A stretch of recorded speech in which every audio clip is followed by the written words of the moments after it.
So where have all these children gone? Well, now this is not scientific because I'm soliciting this information. This is not an objective poll. But you could guess what some of the problems are, and they're rather obvious. One of the main problems they have is a clash. They see a clash between the culture that they grow up in, the surrounding culture, the culture that helps to shape their minds, and the culture, the religious subculture that they're asked to be a part of. This issue of culture class, of separating culture from religion, of trying to separate essential Islam from interpretations of Islam, culturally based interpretations of Islam, is a central issue among that 75% of Muslims in America, that invisible 75%. And there are many cultural issues that they bring up. I don't have time to delineate them all, but of course you can imagine what's on the top of their list, the issue of the roles of men and women. No issue looms larger among that silent majority in our community, that invisible majority, than that. And the kids tell me that they have doubts about Islam because they see Islam as subjugating women. I don't want to debate the issue yet. I'm just trying to share with you some information. If you wanted to debate about Islam and women in Islam the other night, that was for the other night. I'm just trying to share some information and outline a very long chapter in my book, in my next book. They say that women are discouraged from attending congregational prayers. Some of them describe the mosque as a men's club, as a young men's Muslim association, the YMMA, one lady wrote.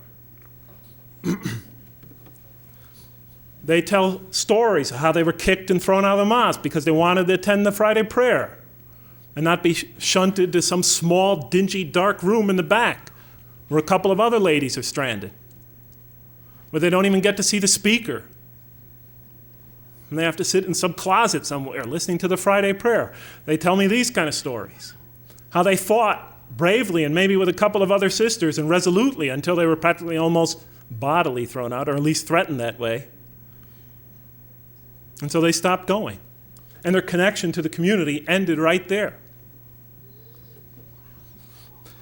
I remember when I was back in San Francisco, we had 4 young lady converts. They all converted around the same time. I have no idea why. It was almost a miracle. 4 students, female students, converting to the religion. They almost did it as a team. They needed to sort of support each other, to give each other courage, to give it a shot. They started attending the nightly prayer, the morning and the nightly prayers, because the Fajr prayer is pretty tough to get up to and get to the mosque for, but these students made it because they loved to hear the Qur'an recited. Well, several men in the masjid went berserk. What, ladies in the mosque? One man got so irate that he threatened in front of the entire community with the ladies present that if any more women were to show up in the mosque, he was going to throw them out bodily. The ladies didn't want to be the center of controversy. They stopped coming to the mosque. 3 of those ladies aren't Muslims today.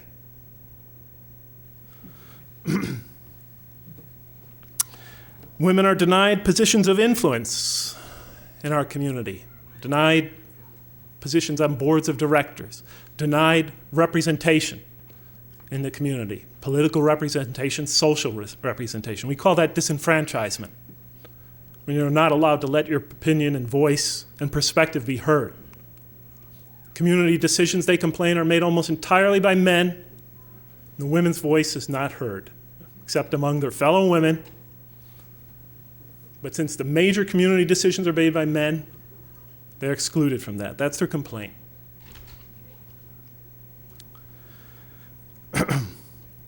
Women converts, so far, have been a small exception, a slight exception to what I talked about so far. Of that 75%, there's a considerable number of lady converts to Islam that participate in their communities. Against great odds. Or at least that's what they say. That's what they're reporting to me. Against great odds. Because not only do these ladies feel, rightly or wrongly, just trying to help us understand why people are not coming that we would expect to be coming, why this majority is almost invisible. What they tell me is that they're treated like second-class citizens in the Muslim community. As a matter of fact, they tell me they're treated like third-class citizens in the Muslim community or fourth-class citizens. Because they tell me on the top you have the Muslim men, and then next you have the women from foreign countries, Muslim women from foreign countries. Then on the third tier you have the immigrant women, Muslims, and then on the fourth tier you have the American lady convert. Now, whether that is rightly or wrongly perceived, the fact that that perception exists should be a concern to us. What are we doing to communicate that perception? I'll tell you right now, a male convert doesn't feel the same, especially if he is white, blonde-haired, blue-eyed, Anglo-Saxon, male. He doesn't feel the same. The day I became a convert, it was as if an angel came down from the heavens. There were tears flowing from people's eyes. Brothers were hugging me left and right. People were stopping me in the halls, congratulating me. Some people were kissing my hand. They couldn't keep their hands off me. The day I went to a meeting, I must have had my pockets were so filled with people's addresses and papers. I looked ridiculous. I looked like the Scarecrow in The Wizard of Oz. I remember I was driving home and somebody said to me, "Oh, brother, if I could only bring you to my country," his country was Kuwait, "if I could only bring you to my country and they could see you with your blonde hair and blue eyes and white skin and your American accent." I thought, God, my God, I mean, if the prophets and this message didn't work, what am I going to achieve? I don't know what is this business of this color obsession? What? I didn't know at that time. I was new. I learned, I quickly caught on later on, but I said, if I was what? A black American and you drag me in front of that audience, they'd be less impressed? He didn't say anything. I later learned, of course, that was true. But back to the women converts. They claim that they are the subject of derision. They're ignored. They're disrespected. They're marginalized, disenfranchised, ostracized from their own community, that they are not given equal status with other members of the committee, especially men, but even other women. Oftentimes they claim that the women, the traditional Muslim women, treat them worse than the traditional Muslim men. Now, I know it seems far-fetched to you. It seems like a fairly open-minded community, so much of this probably doesn't apply to you. But I found in my own experience that Muslim men could harbor some, let's say, misogynist views towards women.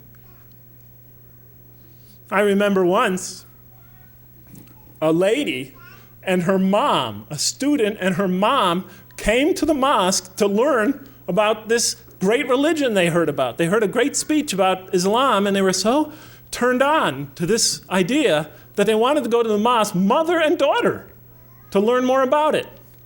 They arrived at the Islamic Center. The brother opened the door to see two smiling ladies standing in front of them, and he slammed it in their face. And he was quite proud of that. He was bragging about it later. Sometimes these prejudices and attitudes could go rather deep.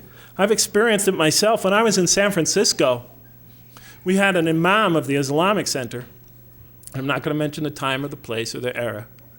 We had an imam of one of the Islamic centers, and he was accused, and it was an accusation, by six ladies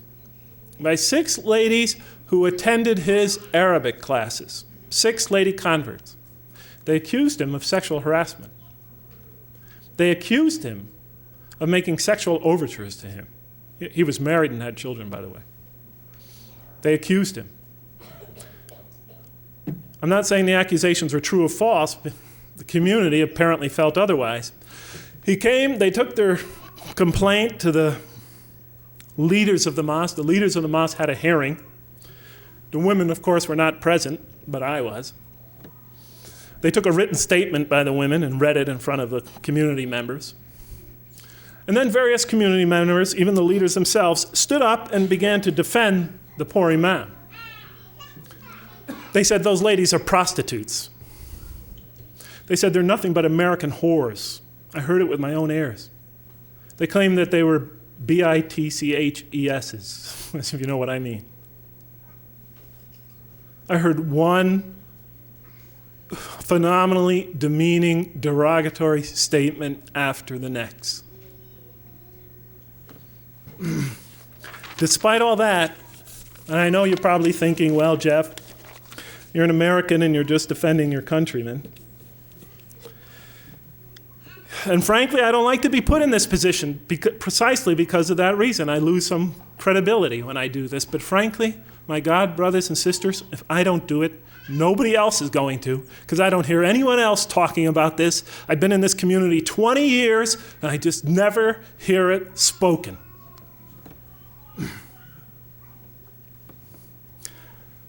No wonder our children